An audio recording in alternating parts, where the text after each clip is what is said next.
Salut Chip17, t'as vu, je fais comme toi, je tiens la caméra dans une main et j'ai l'autre pour bricoler. C'est pas pratique, effectivement, ça fait mal au bras au bout d'un moment. Alors, c'est marrant, moi j'ai ma carte quasiment en même temps que toi, en même temps que ta vidéo en tout cas. Moi j'ai juste reçu les composants hier ou avant-hier. La carte, je l'avais déjà commandée il y a 2 semaines, mais voilà, ça a mis un petit temps à arriver. Normal, c'était les fêtes de Noël plus le Covid.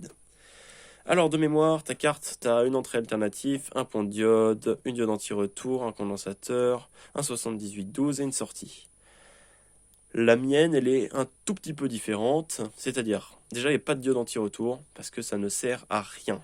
Vraiment, ça ne sert à rien, à part perdre en performance et chauffer plus. Et ensuite, la mienne, elle a un fusible. Elle a un fusible ici, c'est-à-dire que si jamais, quand tu roules sur ta mobilette, il y a un fil qui se déconnecte, qui se met à la masse, tu as un court-circuit, ou quand tu branches ton circuit, bah, tu fais une erreur et tu fais un court-circuit, paf, il protège le 7812. Pourquoi j'ai fait ça? Eh bien parce qu'en fait, ça arrive de faire des conneries. Un fusible, moi, à chaque fois, j'en mets un sur n'importe quel circuit que je fabrique. Et surtout, je mets un fusible réinitialisable. C'est-à-dire qu'en cas de problème, tu as ton court-circuit, ça saute. Mais, une fois que tu as résolu le problème, tu débranches, tu rebranches, le fusible remarche. Il n'y a pas besoin de le changer. C'est trop bien, c'est la magie de l'électronique. L'énorme condensateur que tu vois là, c'est un condensateur provisoire. J'avais ça sous la main, je l'ai mis, bah, ça marche forcément, il est énorme.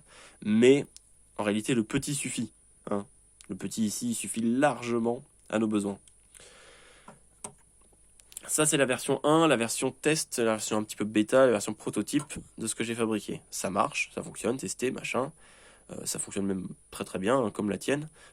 Sauf que le mien chauffe moins que le tien, donc normalement on devrait pouvoir tirer un peu plus d'ampères parce que lui, là, le 7812, est mieux refroidi des deux côtés de la carte par un système de VIA. Enfin, c'est la carte qui sert de refroidisseur et donc ça peut moins chauffer, donc on peut tirer plus.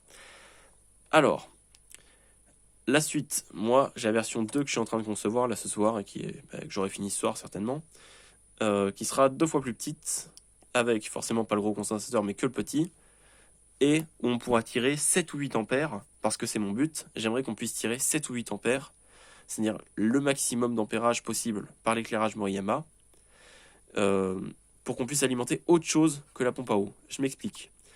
Une mobilette, de base c'est en alternative, donc il y avait des systèmes conçus pour de l'alternatif.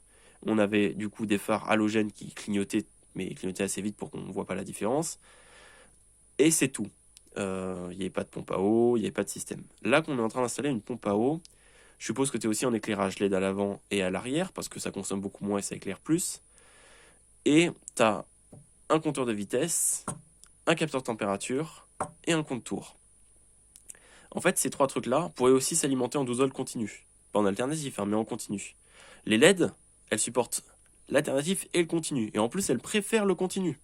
C'est-à-dire qu'elles vont éclairer mieux et plus longtemps. Et ta pompe, forcément, elle aime que le continu.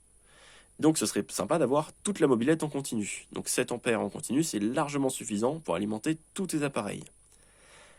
Donc ça, c'est ma prochaine carte. Elle sera plus petite, 7 ampères, continu, 12 volts.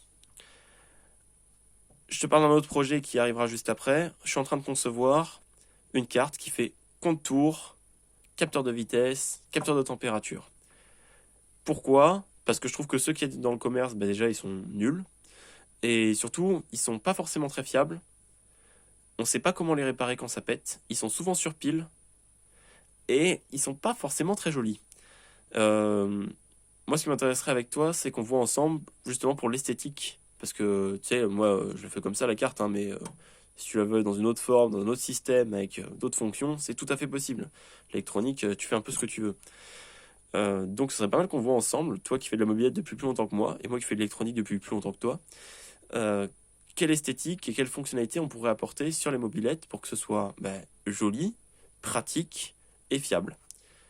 Donc voilà, j'attends tes retours, tes commentaires. Je te passerai mon adresse mail et puis si tu veux mon numéro de téléphone pour qu'on puisse communiquer là-dessus.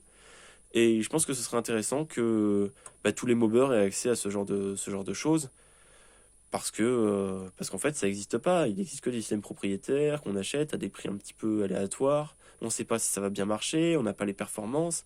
Tu achètes un régulateur de tension, tu sais pas combien tu peux tirer dessus. Enfin, voilà, c'est un peu aberrant. J'aimerais qu'on fasse un truc fiable et costaud et que tout le monde puisse reproduire chez soi. C'est-à-dire qu'ils puissent l'acheter préfet, mais aussi qu'ils puissent le fabriquer chez eux.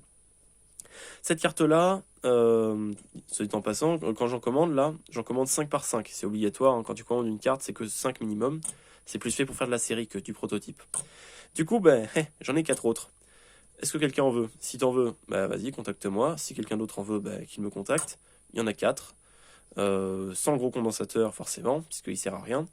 Et je peux me permettre, je pense, de pas souder et le rectifieur de courant, là, le pont de diode, et le petit condensateur pour que ça passe en format lettre. C'est-à-dire, je mettrai les deux et ce sera facile à souder dans la boîte aux lettres, à mon avis, ça passe. Et même en poids lettre, ça passe, à mon avis. Voilà.